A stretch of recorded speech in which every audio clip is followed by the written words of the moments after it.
साथियों नमस्कार प्रणाम। मैं आपका भाई विशु यादव। तो साथियों, बिहार चुनाव का परिणाम आ चुका है।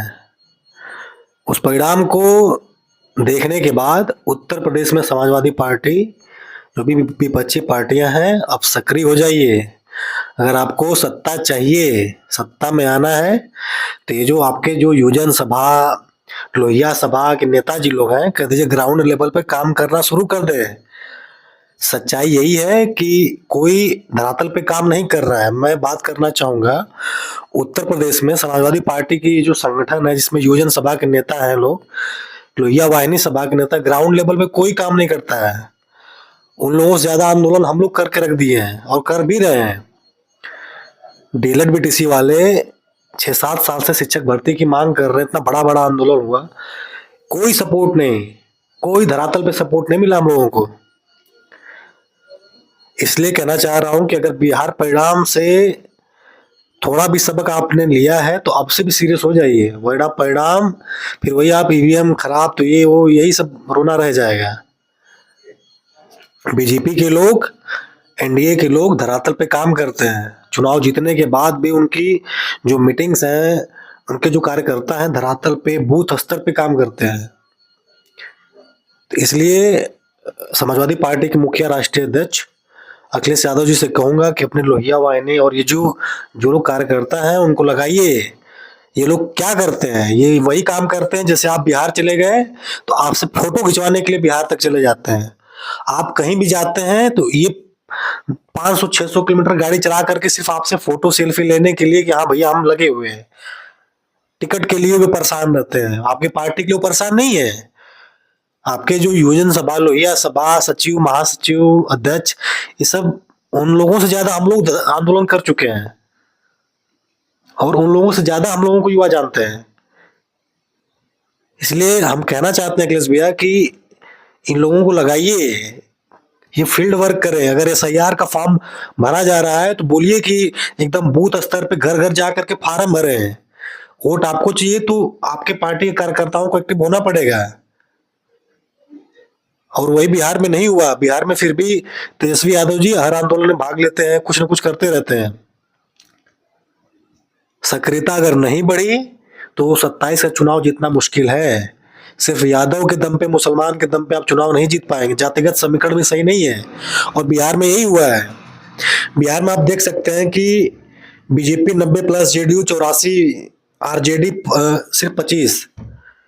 कोई मतलब नहीं, इतना बड़ा चुनाव था, 25 सीट कुछ भी मायने नहीं रखता है। सबसे अच्छा परफॉर्मेंस तो मुझे एआईएमआईएम का लग रहा है, 5 सीट निकाली है। सोचो, मुसलमान भी इतने प्रताड़ित होने के बाद भी अगर तेजस्वी यादव विपक्ष का साथ नहीं दिए, एआईएम पार्टी जो ओवैसी जी की पार्टी है उनका साथ दिए हैं, तो भाई तो काबिल तारीफ भाई। 5 सीट निकाल लेना अपने दम पे बहुत बड़ी बात है। कांग्रेस से तो लाख गुना अच्छा है। कांग्रेस 6 सीट जीती है। 60-61 पर तो कितने सीटों पर चुनाव लड़ी थी? 6 सीट जीती है बस।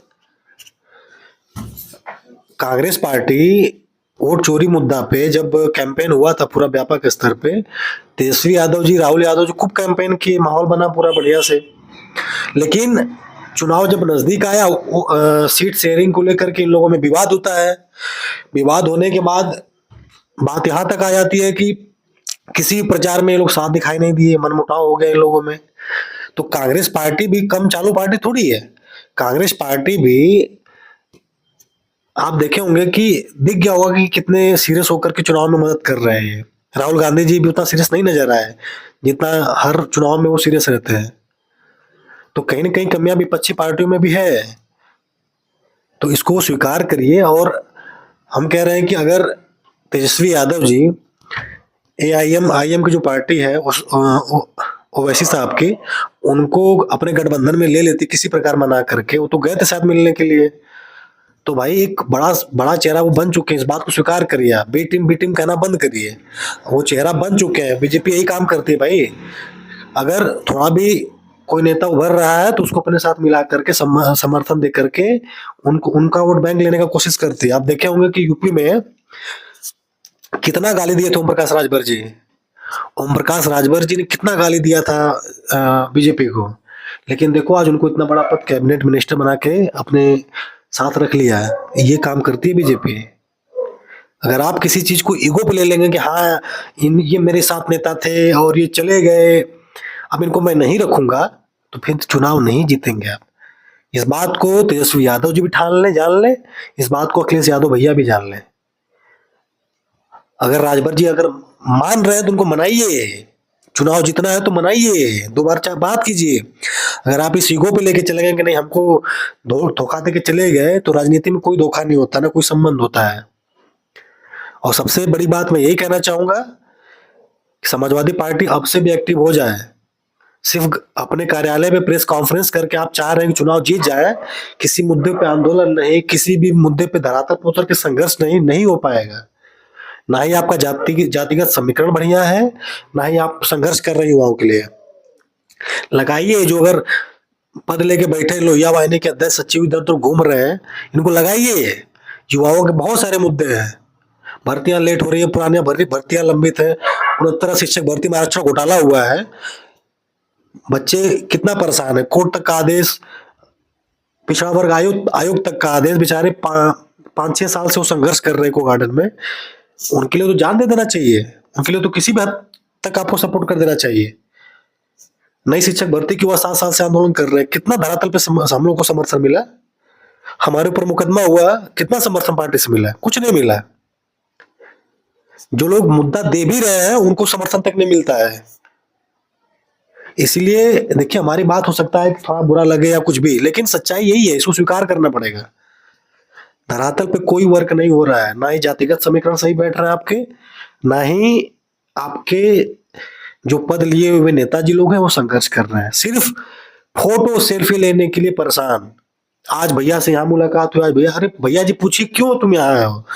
तुमको जिम्मेदारी मिली है कि नहीं? मान लीजिए कोई नेता है, उसको जिम्मेदारी मिली कि तुम यहाँ के क्या नाम है, बूथ अध्यक्ष हो, बूथ प्रभारी हो, मंडल अध्यक्ष हो, विधानसभा अध्यक्ष हो, विधानसभा अध्यक्ष ही संभालो। घूम घूम के भैया जा रहे हैं, अगर बरेली जा रहे हैं तो बनारस का नेता बरेली पहुंच जा रहा है, भैया मैं यहाँ पे आ गया, मैं संघर्ष कर रहा हूँ। क्या संघर्ष कर, वो फोटो लेने गया बस। इसीलिए मेरी बातों पे विचार करिए। हम लोग भाई आम लोग हैं, एक युवा हूँ, युवाओं का प्रतिनिधित्व करता हूँ। मेरी बात हो सकता है कि मेरी क्षमता नहीं है, मेरा वो वजूद नहीं है कि मैं राह देने लायक हूं, लेकिन ये आवाज एक युवा की है। और युवा धरातल स्तर पे सच्चाई बता सकता है। चमचागिरी हम लोग नहीं करते हैं, हम लोग सच्चाई बता रहे हैं। इस पे विचार करिए अखिलेश भैया। अगर 27 में चुनाव जीतना है तो इस पे मेरी बातों पे विचार कीजिए। और साथियों, मैं आपसे अपील करता हूँ कि इस वीडियो को आप शेयर करो। इस शेयर करो इतना कि भैया तक बात पहुंचे, कि उनके लोग, उनके द्वारा चुने गए लोग गांव में बूथ स्तर पे क्या नाम है कि संघर्ष नहीं कर रहे हैं। बूथ स्तर पे ऐसे कट्टा पे कपड़ा मोड़ करके, हाँ मैं पुराने योजन सभा का, लोहिया सभा का प्रदेश सचिव हूँ, ये हूँ वो हूँ, यही है इनका। वही संघर्ष है। किसी एक भी आमजन के घर वो जा करके किसी बात को समझाने का काम नहीं करते हैं। अब बूथ स्तर तक की टीम मजबूत करिए। और एसआईआर पे काम हो रहा है या तो उसका विरोध दमदारी से करिए, अगर नहीं हो पा रहा है उसी पे चलना है तो बूथ स्तर पे टीम लगाइए कि उस पे भैया एसआईआर का फॉर्म भर करके भरवाओ, जमा करवाओ, साइन मोहर जो भी लग रहा है करवा के जमा करवाओ। ये पार्टी को ही करना पड़ता है और पार्टी के लोग ही करेंगे। अब गांव में पढ़ी लिखी महिला नहीं, वो कैसे जानेगी फार्म क्या भरना है, कैसे भरना है? सिर्फ बीएलओ के भरोसे आप रहेंगे तो बीएलओ भाई उतना ही काम करेंगे जितना वो कर पाएंगे। साथियों, बीजेपी को आप चाहे जो कहिए, लेकिन आप देख रहे होंगे कि बीजेपी ग्राउंड लेवल पे वर्क करना कभी नहीं छोड़ती है। उसकी बूथ स्तर पे महिला टीम है, वो घर घर जाती है। अभी आपने देखा होगा कि बिहार में जब ये सेकेंड चरण का वोटिंग हो रहा था तो मनीष कश्यप, जो कि बिहार के यूट्यूबर हैं और इस बार विधानसभा के प्रत्याशी भी थे जन स्वराज पार्टी से, आपने देखा होगा कि उन्होंने कई घरों में महिलाओं को पकड़ा। वे क्या कर रही थी ग्राउंड लेवल पे, उनको टारगेट मिला रहता है बूथ स्तर पे कि तुम जाओ, और उन्होंने पकड़ा। अब आपने वीडियो भी देखा होगा कि वो घर घर जा करके एक डायरी ली थी और उस पे नाम लिख रही थी कि तुम कितना वोट देकर के आई, क्या देकर के आई। और उसने, मनीष कश्यप ने आरोप भी लगाया था कि ये घर घर जा करके महिलाओं को आरोप लगा, लुभावना ऑफर दे रही है कि अभी 10,000 मिला है तुमको और चुनाव जीतने के बाद 2 लाख और खाते में आएगा। तो ऐसी सी क्या बोलते हैं उसको, जीविका दीदी लोग, ये मैं नहीं बोल रहा, ये मनीष कश्यप ने लाइव पकड़ा था, पूरा वीडियो साझा हुआ था। आपने देखा होगा कि जीविका के लोगों पे आरोप लगाया था कि ग्राउंड लेवल पे वो जा करके जीविका दीदी लोग ये काम कर रही है। हम कह रहे हैं कि भाई आप देखे होंगे कि किसी भी गरीब महिला के घर, किसी के घर जा करके 5-6 औरतें बैठ जाएंगी या किसी भी टीम के लोग बैठ जाएंगे और लुभावने वादे देंगे कि भाई तुमको ये मिलने वाला है, ये करने वाला है। भाई कौन नहीं भाग जाएगा? तो इसीलिए कह रहा हूँ कि ग्राउंड लेवल पे वर्क करना बहुत जरूरी है। सिर्फ हवाई बाजी, जरका कुर्ता पहन के भाजने से कुछ नहीं होगा। बाकी एक बात और लास्ट में मैं बोलना चाहूंगा, छोटा मुंह बड़ी बात, कि बेरोजगारी कोई मुद्दा उद्दा है नहीं, सच्चाई यही है। हमारे साथ भी 8 साल से बेरोजगार हैं जो हम लोग हमारे साथ धरने में बैठते हैं। धरने में खूब कहेंगे कि भर्ती दो, नहीं तो पद छोड़ो, ये करो वो करो। वोट देने जाते हैं, फिर वो अपने अपने सबकी विचारधाराएं हैं। सपा वाले सपा की तरफ वोट देंगे, बसपा वाले बसपा की तरफ देंगे, भाजपा वाले भाजपा की तरफ देंगे। तो ये कोई मुद्दा नहीं है। जातिगत समीकरण आप सेट करिए, जो भी चीजें हैं, और ये धरातल पे हो रहा है। जो इस समीकरण को सेट नहीं करेगा, धरातल पे वर्क नहीं करेगा और युवाओं के मुद्दों को नहीं उठाएगा, ये सब चीजें नहीं करेगा, नहीं जीतेगा। साथियों, हम लोग की इतनी क्षमता नहीं है भाई कि हम लोग पार्टी कार्यालय, किसी पार्टी का ऑफिस जाकर के अपने राय विचार दे पाए। लेकिन छोटा मुंह बड़ी बात, ग्राउंड लेवल पे हम लोग आंदोलन करते हैं, युवाओं के लिए लड़ते हैं। हर गांव में अपने युवा हैं कि जिनके भविष्य के लिए हम लोग लड़े हैं, आंदोलन कर रहे हैं, मुकदमा तक झेल रहे हैं। इसलिए अपनी बातें, आज पॉलिटिकल बातें कभी नहीं करता मैं, अपने लोगों के लिए लड़ता हूँ, अपने लोगों के लिए आवाज उठाता हूँ। और इसीलिए आज कुछ बातें थी, दिल की बातें थी, सोशल मीडिया के माध्यम से हमने साझा कर दी है। और ये बात पसंद आई हो तो भैया तक पहुंचा देना आप लोग, नहीं पसंद आई तो इसको स्वाइप करके इग्नोर मार देना, ठीक है? लेकिन सच्चाई बोला हूँ, उजरका कुर्ता पहन के भाजने से वोट नहीं मिलेगा, ठीक है साथियों? बाकी धन्यवाद आपका इस वीडियो को देखने के लिए, और अपना प्यार और आशीर्वाद बनाए रखिए। Thank you so much, love you all.